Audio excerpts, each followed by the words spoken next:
Hi, and welcome to the first ever Octagon Tube video. I got a little Slurpee cup shindig going on over there, which we're going to talk about.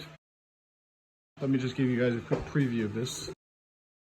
But this is a video on another quick release valve that this time has to do with the tube. Imagine this guy being longer, connecting itself to another tag, or another tank. But effectively here I've got a mechanism to slide this thing in here so that it grips. And if we turn around and we look at this here, this is the reason I pulled out this piece. I actually have a new and improved, I'm going to call it valve pin, if you want to call it, the part that actually slides in here. And it has the proper length, and it has the reinforcements. This one hasn't broken on me yet, despite me having used it a number of times. So obviously I have the seals on it. The seals, as we've talked about before, increase resistance. So to dive into the tubes a little bit more. What we're looking at here is not a sippy cup. These tubes here can be made a lot longer. Because we're 3D printing these things, there's a few interesting artifacts like this tear-shaped. I want to do a video on this. This is version 1. It isn't functional, and version 2 is going to have to be considerably different.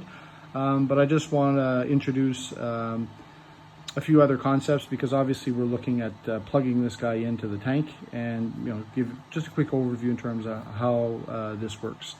So the idea again, we want to be able to get things into the tank. So to do that, I actually have a pump that is designed up. So it's all catted up. It's not printed up. I need to get this guy running before I do anything else. But with the pump, we'll be able to do two things. Obviously, displace fluids, get water into the tank, but also in the case of air or other gases, and just to be clear, what we want to store in these things, water, yeah, but air in itself, not necessarily, but nitrogen, oxygen, and other things is what we want the tank to store. But this is the first piece that actually connects to it. So I just want to basically, explain what's going on.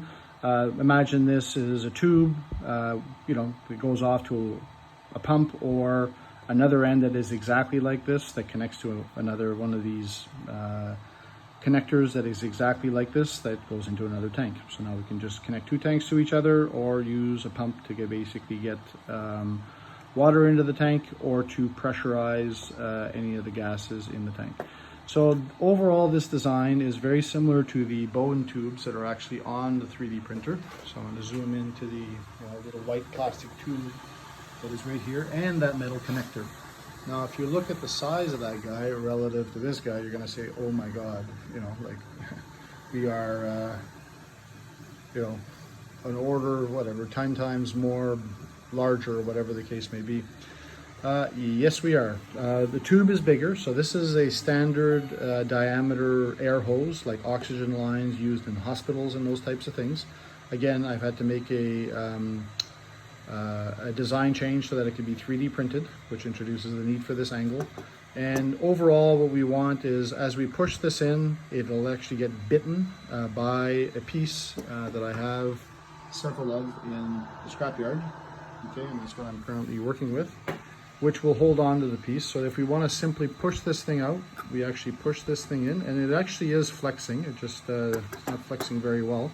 And after the bite is actually eliminated, we can pull it out. Now that comes out way easier than what it should. Disassembling this for the first time in this video is just kind of a preview to what's to come, but it's also to just kind of give you guys an idea on how version 1s are completely useless. And also, this is my first foray into 3D printing bolts.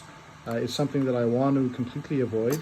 The idea is that I don't want to have to use a tool in order to undo these things.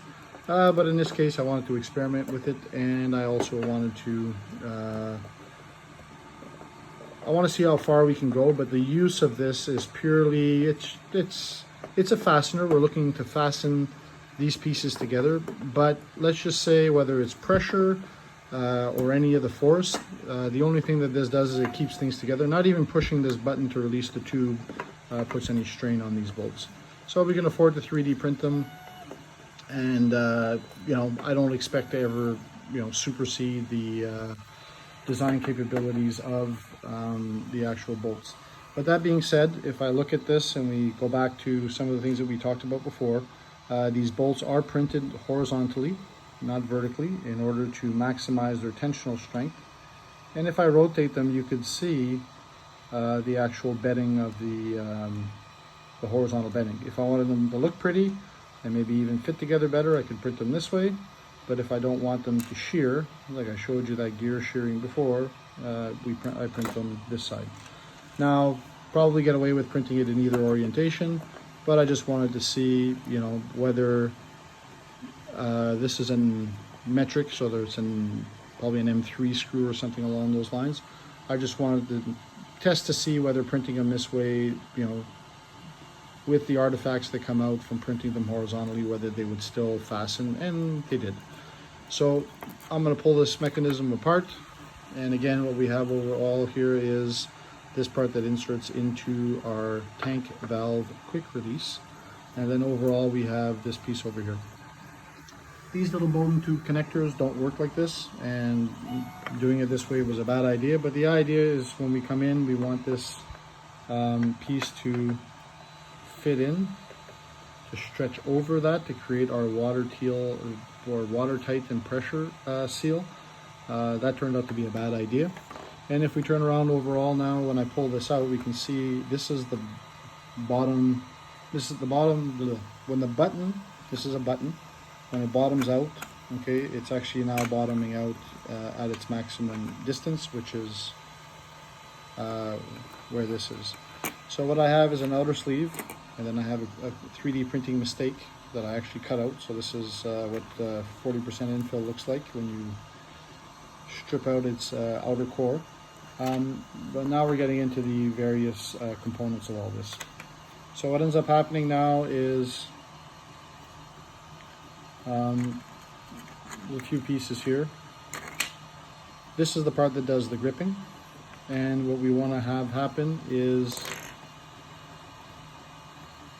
when this piece pushes through, the teeth grab on, and right now the bite that I'm getting is really shitty. Okay, this tube is really slick, and I thought with horizontal bedding, like this is printed in the 3D printer this way, that it would actually bite, but I'm getting no bite, and as you can see from the graveyard, you know, I'm not getting any love. So I was hoping that this would bite. Again, I showed you one of the teeth, or I can show you one of the gear teeth didn't print because of the tree support. I'm getting the same artifact over here. But even with that, I was expecting to get some biting. But the mechanism overall works as follows. This is a lot shorter than that, so that when it sits in here and I push on it, it actually is the springing mechanism, so I don't have to put springs in this guy. Okay, and it actually will open up, it'll push open these teeth. So if I grab this guy here and I slide it over, okay, and I now just push that, this is opening up very slightly. So part of the problem that I have now with this guy, and I got to redesign the whole thing, is that I have to leave enough space. I have to leave, it's all about concentric diameter. So the diameter difference between here and here, I have to leave between the outer diameter and this wall. So as I push this thing down, and the inner tube is trying to push open this guy over here, the teeth don't have any space to move back into. So if I want to show this exaggerated, right?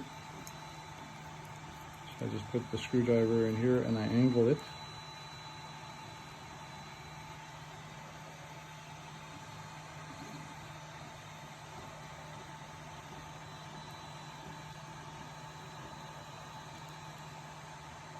We're going to see, we should see, that these teeth, which is a piece like this, they have to bend outwards. And what's going on right now is that when that one bends out, it doesn't have any space to go into. So that's where I'm at with that. So what ends up happening, this was actually part of this, but it broke off. But luckily it doesn't really matter too much. And if I put that guy in here, you know, the overall assembly of this guy is, now let me grab something that's going to do a better job here.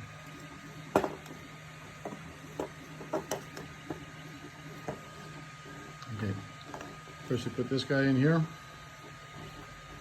And we put this guy in there as the piece that has to expand, but again, that tolerance is too tight.